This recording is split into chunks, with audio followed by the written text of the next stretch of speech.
DK19 panel wiring guide. 1. Input wiring. Panel में मुख्य phase input जोड़ने के लिए दिए गए कनेक्टर पर RYB क्रम से वायर जोड़ें। 2. Output wiring. मोटर की केबल को आउटपुट कनेक्टर पर RYB क्रम में कनेक्ट करें। 3. पावर सप्लाई ऑन करें। अगर पावर ऑन करने के बाद डिस्प्ले पर SPP दिख रहा हो तो इसका मतलब फेज क्रम गलत है। ऐसे में RYB में से किसी भी दो फेज की वायर आपस में बदलें। आज हम जानेंगे DK19 पैनल में ड्राई रन और टाइमर की सेटिंग कैसे की जाती है। पैनल शुरू करना। सबसे पहले पैनल का मुख्य स्विच ऑन करें। यह पैनल ऑटो मोड पर आधारित है।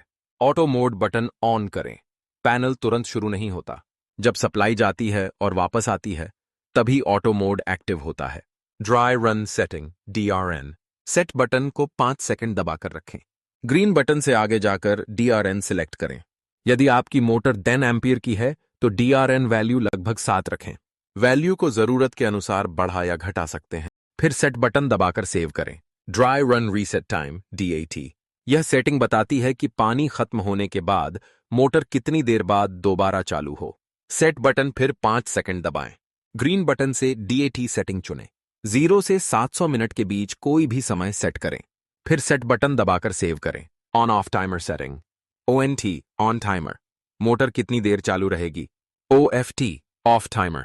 मोटर कितनी देर में बंद होगी। ग्रीन बटन से समय सिलेक्ट करें। उदाहरण 1 मिनट 2 मिनट।